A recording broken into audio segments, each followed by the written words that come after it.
parce qu'on a vu quand même un très grand match de foot cet après-midi sur beIN Sport. Le score 2-1. On va revoir les 3 buts inscrits au cours de cette rencontre avec le premier but pour l'inévitable Kylian Mbappé. Louis, oui. C'est le Real qui dominait clairement la première période de cette rencontre. Il était supérieur, et puis il y a ce Jude Bellingham qui nous gratifie d'une remarquable passe avec un appel de Kylian Mbappé dans la profondeur. Le contrôle est parfait. En plus, il y a son adresse qui est là, qui est parfaitement bien ajustée. Et puis voilà, c'est un Kylian Mbappé qui marque. Après, il y a la suite.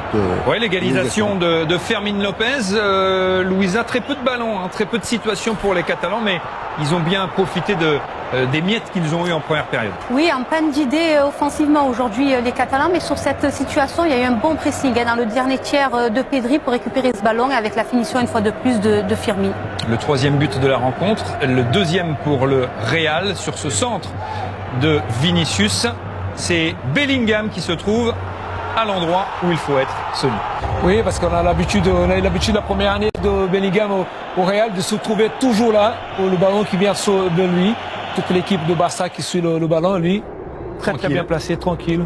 Et il est reparti ensuite comme Bellingham qu'il est, la classe, en marchant comme ça, super stylé. Normal, de marquer normal, pas de problème. Voilà. Comment tu l'appelles, Jude? Jude? Oui, Jude Bellingham. Jude is back. Là, franchement, sur cette rencontre, Jude is back, on y reviendra dans un instant.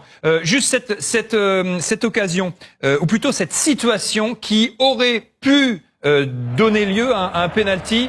Sonny, pour vous, est-ce que Carvajal fait faute sur cette action? Oui, parce que là, il ne joue pas du tout le ballon. Il va complètement sur Araujo. Mais après, c'est difficile. L'arbitre dit que c'est l'épaule contre épaule. Non, c'est complètement Carvajal qui joue sur Araujo. Pour moi, il aurait pu siffler le penalty sur cette occasion-là. 9 minutes de temps additionnel dans cette rencontre qui a été effectivement hachée par instant. Faute de Carvajal pour vous. L'arbitre n'en a pas décidé ainsi et le score en est resté là. La victoire 2-1 donc du Real qui prend sa revanche face au Barça et qui prend le large en tête du classement de Liga à l'occasion de cette 10e journée. 5 points d'avance pour les Madrilènes. Encore et toujours, qui est passé, Louis, par toutes les émotions aujourd'hui. Il a marqué 3 fois, mais il n'a qu'un but à son crédit, malheureusement pour lui. Mais encore fallait-il le marquer, ce but. S'il en a mis 3 et dont on lui en a refusé 2, c'est qu'il est censé être présent sur le terrain par son activité. Alors c'est sûr et certain, c'est le garçon qui en ce moment fait énormément de bien à cette équipe du Real, parce qu'il est là dans cette présence offensive avec moi. Vinicius aussi aujourd'hui, tu vois, je dirais tout simplement aussi que Vinicius a été un bon complémentaire de monsieur Kylian Mbappé. Et voilà, Kylian a été décisif, il a été dangereux, il a toujours, par rapport à ses qualités que l'on sait, voilà, c'est un bon Kylian Mbappé encore aujourd'hui. Qui poursuit son rythme, voilà, son 16e but avec le Real cette saison. Et ce qui est intéressant dans l'évolution de son jeu, c'est bien, il faut signaler, c'est qu'il se disperse pas trop, côté gauche, côté droit. Là, il reste plutôt à jouer des ballons. S'il doit jouer 10, 15 ballons par match, mais il va les jouer parfaitement bien, en décrochage, aller vers en profondeur. Il va pas aller de son côté l'autre et chercher vraiment faire des passes décisives. Il est concentré dans son rôle vraiment d'avant-centre, d'être au service aussi de l'équipe. Quand il décroche, c'est simple, c'est efficace. Tchouaméni met mon ballon, il a derrière, il va aller essayer de faire la différence. Il a beaucoup évolué dans son jeu. Ça, c'est très important, dire qu'il va pas de partout, il va jouer des bons coups pour son équipe dans le jeu collectif. Malheureusement, il a manqué de transformer un penalty. Il était à 11 sur 11. On lui a porté l'œil, le pauvre, en avant de match, puisqu'il a raté son duel. Oui, il a raté son duel, il a raté son penalty, mais sur l'ensemble du match, il a énormément progressé dans ses déplacements et on voit qu'il est capable aujourd'hui de faire le bon déplacement dans le bon timing, le bon tempo, dans le bon rythme. Il est capable de s'éloigner de son adversaire pour ensuite plonger dans l'espace libre.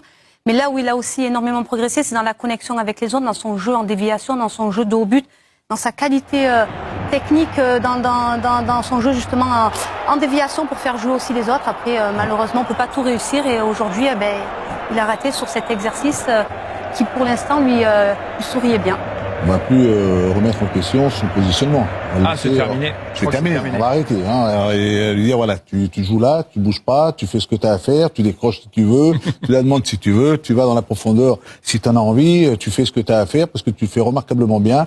Tu es d'une adresse diabolique. Il n'y a que toi, à l'heure actuelle, qui peut nous amener, durant toute une saison, à aller chercher le plus de titres possible. Je pense que, pour l'instant, c'est lui. Hein. Il y a Jude, il y a ton ami Bellingham aussi. Alors, c'est pas mon ami. Jude Bellingham a fait un bon match. C'est pas moi qui le dis, c'est pas mon ami. Ouais, avant d'évoquer Jude Bellingham, on va revenir sur le match de Lamine Yamal. C'est le duel tant attendu cette saison et sans doute pour les saisons à venir dans ce championnat d'Espagne et même au niveau européen. Le duel entre Lamine Yamal et Kylian Mbappé, remporté sans doute aujourd'hui par le Français. L'ombre de lui-même, voilà ce qu'on a titré après la prestation de Yamal. Oui, parce que à part cette frappe-là, après il a beaucoup joué sur les passes pour ses partenaires, mais pas de 1 contre 1. Parce qu'on a l'habitude, quand vous faites les déclarations qu'il avait fait maladroitement peut-être avant la rencontre, il fallait faire la différence, il fallait passer de 1 contre 1, il fallait provoquer.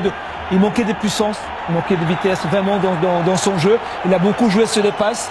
Et sur un classico, le Barça avait besoin de lui pour faire la différence de 1 contre 1 comme Kylian Mbappé a fait. Oui, le Français a pris vraiment l'avantage sur ce match-là. Est-ce que vous l'avez senti éventuellement amoindri par ces douleurs, ces blessures au pubis qu'il a contracté ces dernières semaines, Louisa? Ben ça, c'est difficile de le juger parce qu'on n'a pas tous les tenants et les aboutissants. On ne connaît pas la préparation de match de Lamine Yamal, dans quel état il a abordé ce match-là. Mais quoi qu'il en soit, il est certain que ça n'a pas été le même. Notamment, on a vu dans le 1 contre 1, dans la percussion, dans le dribble, dans le changement d'appui, changement de rythme. Après, il est vrai qu'en face de lui, il avait un sacré joueur, un sacré client aussi. Il faut souligner aussi le match de Carreras qui a été très performant. On l'avait vu déjà la saison dernière avec le Benfica, face à cette équipe du FC Barcelone et face à Lamine Yamal où il avait quand même bien pris aussi. Donc voilà, ça a été un Lamine Yamal différent. Il s'est aussi adapté à ce que lui proposait Carreras. On l'a vu quand même pas mal réussir ses passes intérieures, créant le premier décalage. Mais là où on l'attend, c'est dans le 1 contre 1, dans la finition, dans le dernier geste. Et aujourd'hui, on l'a très peu vu. C'est trop peu pour un joueur de sa classe et de son talent. Je ne veux pas en rien le condamner parce que ce garçon-là m'a tellement donné du plaisir, tellement fait montrer par cette qualité technique qu'il a en lui, par ces gestes qu'il a dans la vitesse, dans la prise de balle. Je veux pas, tu vois, je pense que on va lui laisser un peu le temps, qu'il revienne, qu'il redevienne. On ne critique pas, on constate. Oui, mais il n'a pas fait ce qu'on attendait de lui. Il a été aussi perturbé ensuite par une blessure, parce qu'il n'a peut-être pas récupéré totalement. Oui, c'est pour ça qu'aujourd'hui, en ne le voyant pas dans ses accélérations pour éliminer là où il est vraiment énorme, là aujourd'hui il a peut-être pu se jouer en jouant avec des passes, en tentant de faire le strict minimum, mais on va dire qu'il peut nous montrer mieux que ça. Hein. Alors c'est pour ça qu'on va pas moi je vais pas me précipiter. Et, toi, si j'avais entre Vinicius et Lamine, j'ai Vinicius, je suis en train de le revoir. Je suis en train de le retrouver. Regardez les stats, voilà. Louis, je m'interromps, oui. pardon. Ouais. 2 tirs seulement pour Yamal contre 5 pour Kylian Mbappé, un but pour le Français. Le Français bien plus efficace, bien sûr. Alors évidemment, il ne joue pas au même poste. 78 ballons touchés quand même par Yamal. Un pourcentage de passes réussies autour de 80%, ce qui est pas forcément mauvais. Mais c'est vrai qu'il n'a pas été présent là où on l'attend et là où le Barça a besoin de lui, c'est-à-dire faire la décision et provoquer. On regarde les passes, il a réussi pas mal de passes, on a parlé avec Lisa, il a eu de bonnes passes, mais est-ce qu'on attendait vraiment la différence, faire la différence de l'un contre un, d'aller provoquer, il n'a pas fait, le peu de fois qu'il a essayé, il n'est pas passé. Est-ce que effectivement on saura peut-être demain, est-ce qu'il est blessé ou pas, il a joué ce match touché ou pas? C'est ce que j'aimerais sur Lamine Yamal. Parce qu'on a eu on va dire, un élément qui était dans la même situation, c'était Ousmane Dembélé. Quand il a passé ses 4-5 premiers mois dans une situation où on ne cessait de le critiquer par rapport à son manque dans la finicité. Vous parlez de la saison passée, avec le PSG, d'accord. Et Lamine, peut-être qu'en changeant un peu de poste, en essayant d'aller un peu à droite, un peu à gauche, un peu dans l'axe, pour échanger un peu parce qu'il a les qualités. Hein. C'est pour ça que là, il reste un peu sur son côté droit et c'est vrai qu'aujourd'hui, il est tombé face à ce Carreras, ce défenseur du Real qu'il a bien tenu, il a bien maintenu. Hein. Et au-delà de Carreras, c'est tout le bloc défensif madrilène qui a été efficace et très réaliste parce qu'on voyait aussi qu'il y avait toujours un joueur qui venait lui fermer l'intérieur. On sait qu'il aime aussi partir du côté pour venir rentrer intérieur sur son pied gauche. Cet espace-là était très souvent fermé. Donc on l'a très peu vu dans le dernier tiers du terrain adverse. Très peu vu provoquer, aller chercher le déséquilibre. l'ombre de lui-même, Lamine Yamal, sur cette partie, sur ce Classico.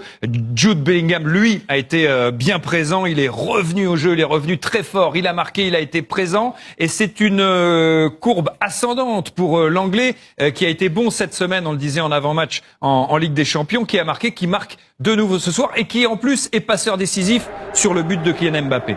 Ouais, pour moi, il est dans l'image de ce qu'il est en train de faire petit à petit, de revenir en forme. Et là, il va marquer. On avait parlé, il sort le coup, le ballon il vient sur lui, il fait la passe pour Kylian Mbappé. Il y a le penalty qui est loupé par Kylian Mbappé. C'est lui qui va provoquer ce penalty là. Il est de mieux en mieux en jambes. Il s'est arrêté parce qu'il avait un problème à l'épaule. Il a opéré l'épaule.